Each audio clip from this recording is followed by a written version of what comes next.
Hello, hello, hello. I would like to welcome everyone. My name is Keisha Mason Campbell. I am the author of Not Your Journey to Take.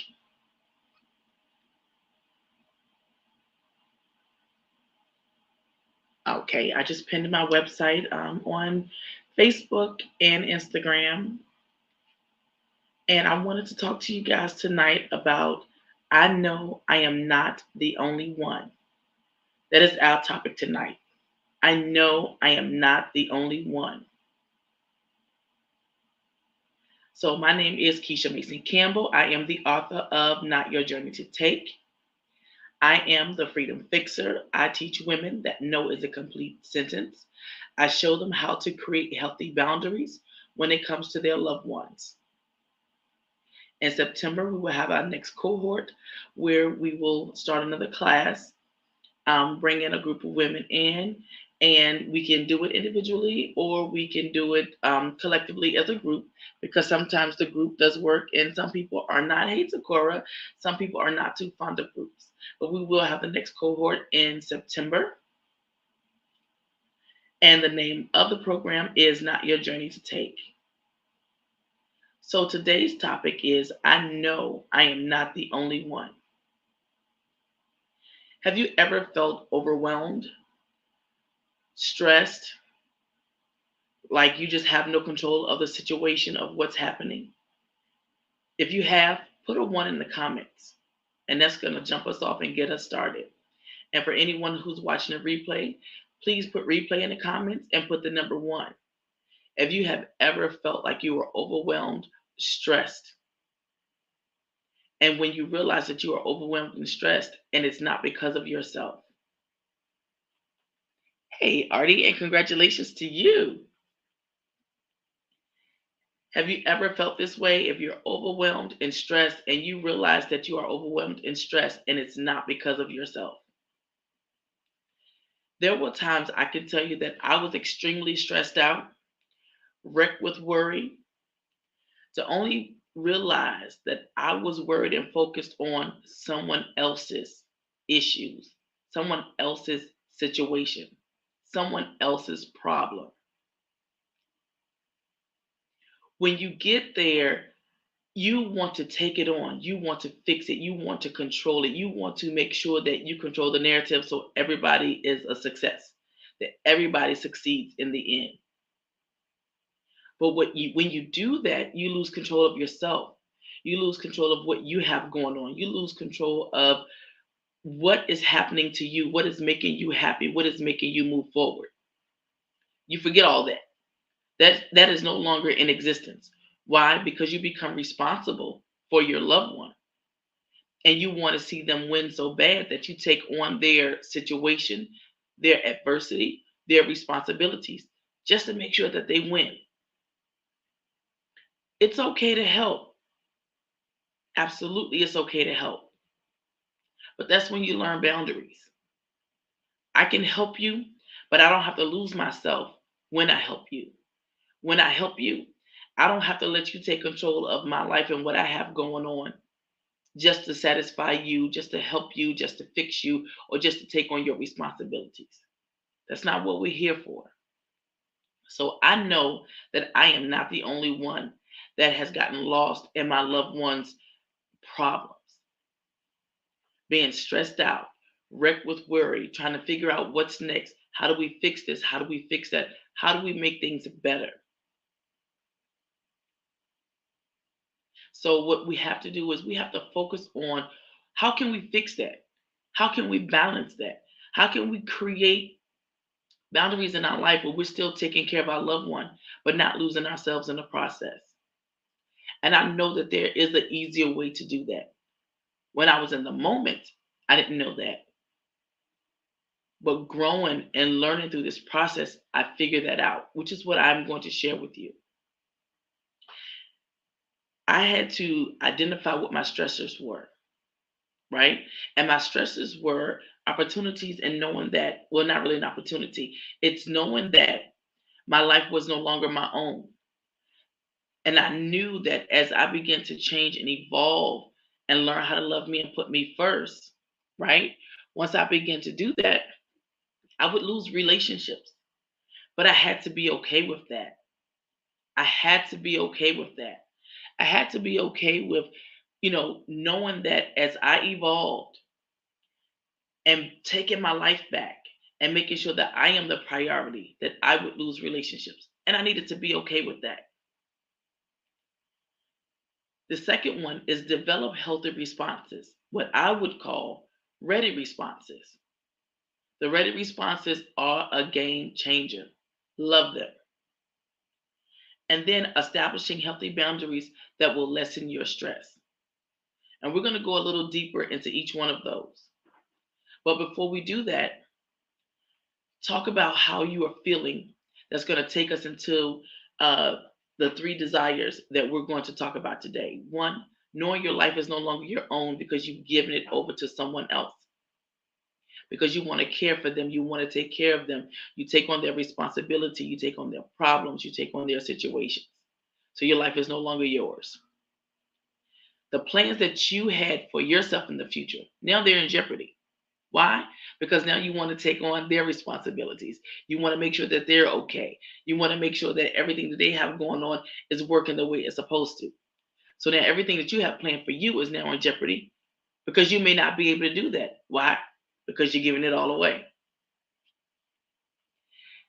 When you lose yourself and you can't pick yourself up by your bootstraps because you can't find them, sometimes we fall into a little depression, some more than others. But depression comes because you're no longer living for you. You don't know what it's like to take care of you anymore. You don't know what it's like to make sure that you are the important one.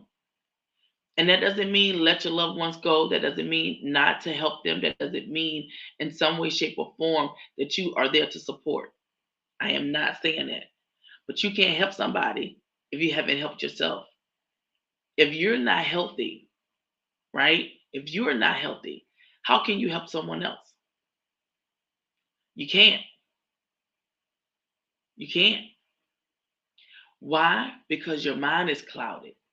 Why? Because you're not on a good path to be able to do good things because everything is going on and you can't focus. You can't focus. And then the only thing that you are worried about is your loved one and if they're okay.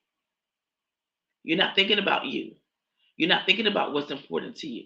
You're not thinking about how is this going to affect me? How is this going to affect my life? How is this going to affect my job?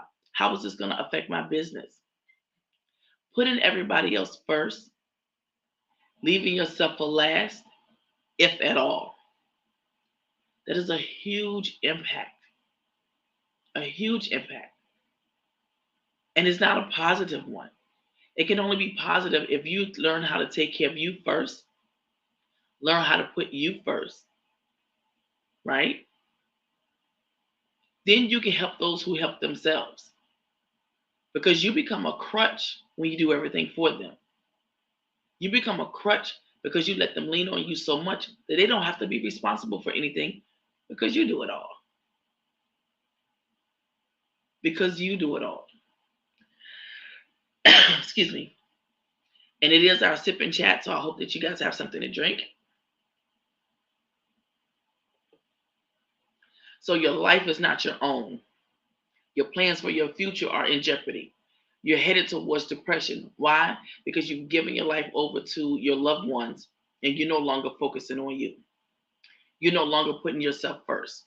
You're no longer seeing the bigger picture that puts you as a priority and everybody else afterwards. Excuse me, guys. So, knowing that there's hope on the other side, what do? We have three desires that we're going to talk about. One, identifying your stressors. So, for example, if your stressor is your spouse, your stressor is your children, your stressor, your siblings, your stressor, your friend, your stressor, your work colleagues. If those are different stressors in your life, Then you need to find out what is it that they do that causes this stress, because you cannot continue to allow them to stress you out. You can't be focused and you can't be healthy being stressed out. So we can't focus on that. So identify the who: spouse, children, siblings, friends, work colleagues. Identify who they are. Then identify what is it about them? What is it about the situation? Now we got to identify the what is causing us to be stressed out with this particular person or group. Once we begin to identify those things, jot them down, put it in your phone. So that way you'll see it coming, because now we've identified it. We've identified what those stresses are. Now we can see it coming, right? And I don't know if you guys like the old school Bruce Lee movies where you block them, boom, boom, boom. As the stressors come, block them. Another one come, block it. Figure out how to tell when they're coming. And you will know how to tell, because you've already identified the who, then you've identified the what is it that they have going on that's causing the stressors. So as they come, you will see them. Before they hit you, you'll see them, right? Now you got to know how to put up the blockers, like the old Bruce Lee movies. Bam, bam, bam. Stop them from coming. Stop them from stressing you out. Then we have to develop what I call ready responses, but we'll say develop healthy responses, right? The ready responses. Say it's a colleague at work.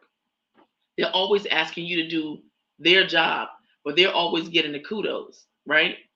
At some point in time, you got to know when to say when. But you got to do it in such a strategic way where your employer doesn't feel like you don't want to do your job, when in actuality it's not yours, it's theirs, right? With that being said, they'll say, hey, I got a project coming up, because you know what you've done before, you know what the stresses are, you know how they lean on you to get the job done, but they get all the kudos, right? They get the raises, they get the kudos, they get to, shine, and you don't. You got to sit behind the scenes, but you've done all the work. So they're like, oh, Keisha, I got a project. I think you will be great. Why don't you get on this project with me, and, let's make this work, right? Ready response. No, I don't think their project is the best fit for me. I don't want to be on that project. And they're like, oh no, it'll work for both of us. And if you know people like that, in their mind, you've already said yes. So as much as you're saying no, in their mind, you've already said yes.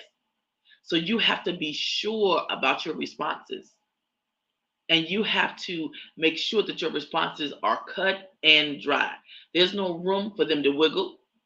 There's no room for them to come back to you and say, well, I know you said not at this time, but what about now? Absolutely not. Your ready response, that's not a good project for me. I don't want to be a part of that. Or I can't be a part of that project right now because I have my own project. First thing they're gonna say is, oh, what is your project? Oh, I help you do yours if you help me do mine. That's a no-go. Unless you absolutely need that person's expertise, that is a no-go. Because what happens is that project will get done and yours won't. Your deadline will be missed. Theirs will be done ahead of time. And then what happens to you? You haven't met your SLAs, right? But they've exceeded theirs because of what? Your help. Learn how to have those ready responses. If it's a parent and the parent is like, let's see, because we don't really say no to our parents, right? So this may or may not be a great example depending upon who it is. But say your parent is saying, oh, I really need you to go to the store to go pick me up some potatoes and onions. But say you're in the middle of something and right now just is not the time. Not that you won't do it and you can't do it. You just can't do it at this moment, right? So your ready response is, I can't do it right now, but if you can give me an hour, I'll do it. Or whatever timing you need. I'm just giving examples. Say it's a sibling and they're saying, oh, I need to borrow your car. Uh, no, that would be a negative. Unless you want them to and you can with parameters, right? You don't just have to say no. Excuse me, guys, I'm sorry.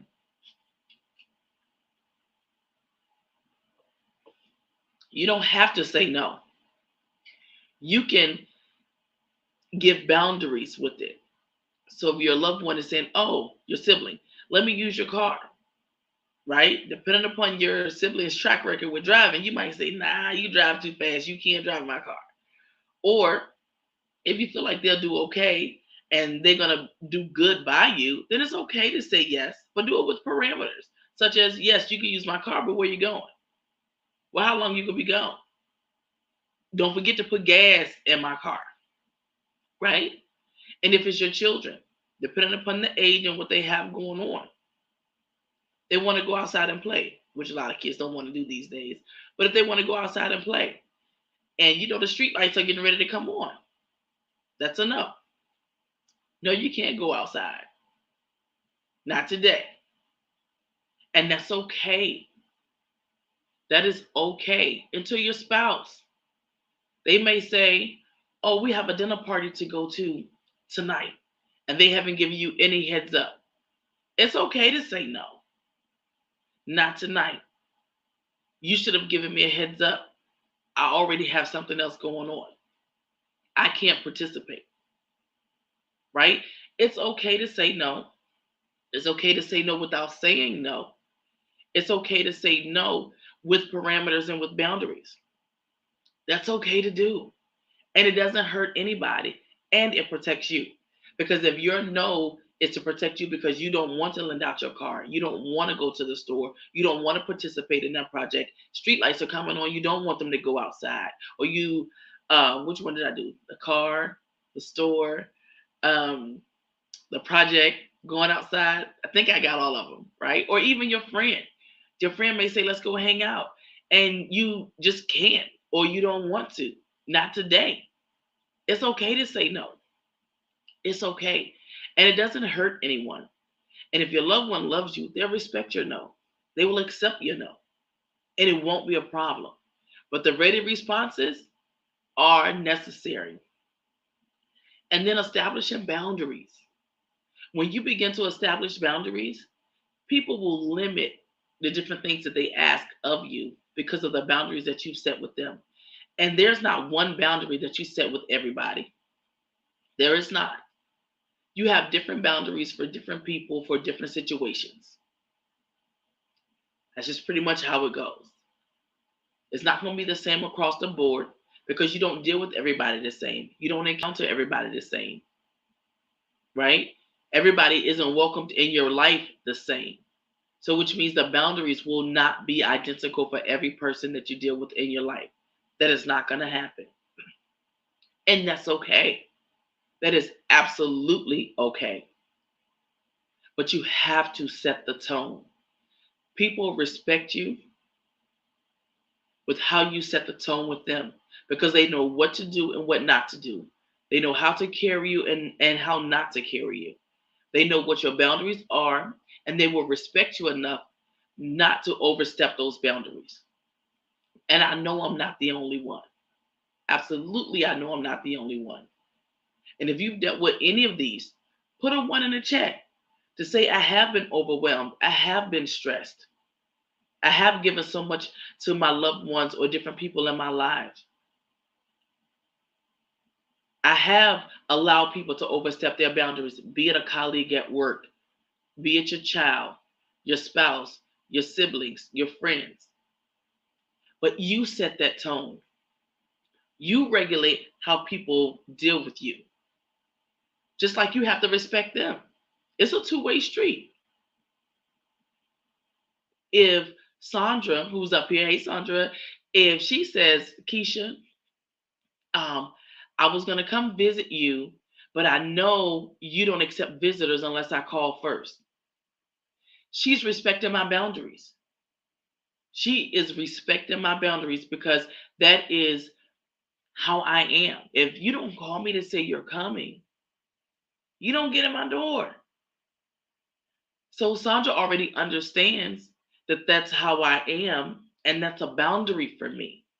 And if that is a boundary for me, and she says, "Oh, I was coming to visit you, but I know you don't accept visitors without a phone call. So I'm calling you now. What are you doing? I'm on my way." That's acceptable. And you know what? She respected my boundary. She respected my boundary that you can't just show up at my house and knock on my door, ring my doorbell, and just think I'm supposed to just open up the door and we're just going to be happy go lucky having a conversation, right? Because if you just do that, then that violates my boundary. And when you violate one's boundary, that doesn't mean that the conversation or the situation is going to be pleasant, because our boundaries are ours. This is what makes us feel good. This is what puts us in a good space. This is what protects us from everything else out there in the world and in society. Boundaries are necessary. So having boundaries in place protects you and everything about you. You can love your loved one, and you don't have to bend over backwards or do for them and give to them just because they ask or because they request. That's not necessary. But what you can do, hey Jacinta, um, what you can do is make sure that you are protecting yourself. And then when you're talking to other people, respect their boundaries as well. Respect their boundaries. If they're saying, um, so for the example of knocking on the door, coming over unannounced, there's a lot of people like that. So why would you want to show up if you know that that's a problem for them? You don't want to overstep and violate others' boundaries for your own self serving purposes. How fair is that to the other person? And how fair is that to you? Because if you were on the receiving end of it, you wouldn't be too happy. So it's definitely a two-way street with how we manage, not violating somebody else's boundaries. So identifying our stressors is the first desire. Second, develop healthy responses, which I call ready responses. Ready responses are so necessary. Keep them in your back pocket, right? Whereas my big mama used to do, keep it up here in her bra. Like keep your ready responses ready. Keep them in your phone because of who you are and what you are to others. A lot of times, what's asked of you will be very similar from different people, but it'll still be very similar. Have your ready responses ready so that you can protect yourself. And again, that's not to say that you can't help, take care of to some degree, support your loved one. I'm not saying not do that. What I am saying is don't lose yourself and their responsibilities. Don't lose yourself and their situations. Don't lose yourself where you have allowed yourself to succumb to so much of what they have going on, and you don't know what makes you happy anymore. You don't know how to lead by example. You don't know how to put yourself first because you've forgotten about yourself because everybody else has taken precedence. When they do that, what do you do? And I know I'm not the only one. When you do that, your life is no longer your own. Your plans for your future are what in jeopardy because who is the priority? Not you. So whatever plans you have, they don't really exist anymore. Because even if you have planned something and they are the priority, you're going to cut your plans short. Cut your plans short. And you're going to make them the priority. And then that takes you down a road of depression because you don't love yourself like you're supposed to. You're not putting yourself first like you're supposed to.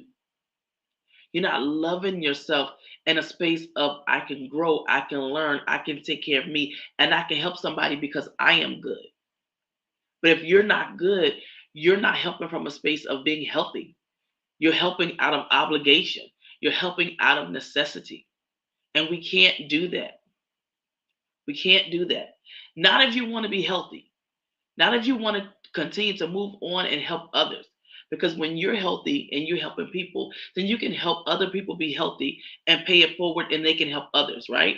But we can't do it being discombobulated. We can't do it by not focusing on us, right? We can't do that. You absolutely have to put yourself first. You absolutely have to love yourself. Depression, you can get into depression, sometimes seems like overnight. But to get out of depression, my gosh, it takes a while and it takes work so that you don't be in that space. Always put yourself first. Love on you first. Think about you first. What do you want? What do you need? What are you looking for? What are your goals?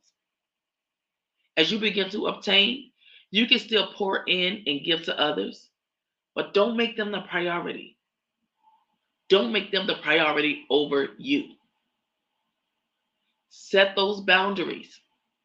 Have those ready responses ready. Ready, I'm telling you. Like the colleague. We just talked about having a colleague, and the colleague is saying, "Oh, I got a project." Now, mind you, the colleague is one that's always taking all the glory, always setting it up so they succeed, and you're the help, but they never acknowledge you, right? And they get all the kudos. And they have this big project, they want you to be on it. Why? Because you can help them succeed. And what do? No, that project won't work for me. And be okay with that. And they're going to find 1,000 ways to convince you to be a part of that project. But you have got to stand your ground and let them know you won't be, because you already know the end result. Why? Because you've been there. You've been there. With your spouse, love on your spouse, but respect each other and respect the boundaries. You can't come to me this evening and say, "Oh, we have a dinner that we need to go to." There's a dinner that I'm a participant of, and and I need to go. We need to go. No, I don't need to go because you didn't respect me enough to tell me. And because I have boundaries in place, how do you know I don't have something else going on? I shouldn't have to drop what I'm doing just to take care of you or do what you want me to do. And I'm not saying don't ever do that, because there are always exceptions to every rule, always exceptions. With those exceptions, you do your best to make those decisions. And that's when the discernment comes in. Make best decisions for you. Understand that you come first. Understand that you can't help somebody if you haven't helped yourself. Understand if you're not in a healthy space as you help others, if you're not healthy, you'll be helping them out of obligation. Sometimes they can turn into resentment if you don't watch yourself. And it's okay to be obligated in some things, just not all things. It's okay to help, but don't become overwhelming and give everything. It's okay to sometimes bend the rules and not do one thing so that you can do another thing for someone else. But that should not be your norm. That cannot be your norm. Their journey is not your journey to take. It absolutely is not your journey to take. We're so unique in our gifts. We are so unique in what we have going on in our lives. No two lives are parallel, not even to twins. No two lives are identical. So my journey isn't yours. Your journey isn't mine. And so what we have to do is make sure that we take care of us first before we begin to help others. Because their journey is not your journey. My loved one's journey is not my journey, and my journey is not theirs. Because we understand that it's okay. Now, don't get me wrong. With your loved ones, they show up. I need this, I need that. Where you at? What you doing? Can we get together? I need to talk to you. I got this going on. I have that going on. Or life is just happening and they just want to talk to you. And that is absolutely okay. I am not saying not doing it, do it. I am not saying not be available. What I am saying, boundaries. Boundaries. They are necessary in all aspects of our lives, even with ourselves. even with ourselves. So the three desires that we talked about tonight is identifying your stressors. That way you can see them coming. Develop your ready responses so you'll have them ready as people come to you. And three, establishing your healthy boundaries so you can lessen that stress. I can love you, but I don't have to take on your responsibility or let it become mine. I love you, but I don't have to let you be the priority over me. I don't have to do that. But I can help you, right? You help those who help themselves because I won't do it for you and I can't do it for you. And nor should you do it for your loved one. Help them help themselves. They would appreciate it more. They would accept it more. And then you'll see that they'll begin to follow whatever rules you teach them, whatever little tidbits that you give them. They will use those and they'll begin to walk their own journey. And you won't be that crutch anymore. And I know I've had you guys on pretty long. I appreciate you. I thank you. If you're watching a replay, please put replay. Again, my name is Keisha Mason Campbell. I am the author of Not Your Journey to Take, and I am the Freedom Fixer. And as the Freedom Fixer, I teach women that no is a complete sentence, and I show them how to set healthy boundaries with their loved ones. So if you have any questions, please don't hesitate to DM me. For the rest of August, I'll be doing my pop-up sip and chat. So hopefully you have something to drink as we sit here chatting. And if you have any comments, please put them in the comments. And listen, even if you're watching the replay, just drop a one to say that you have been overwhelmed or stressed in one way or another. But you are wanting to and are working on getting to the other side. I want to thank you for joining me. You guys have a great night. And listen, we're all going to work on having a super fantastic week. Thank you.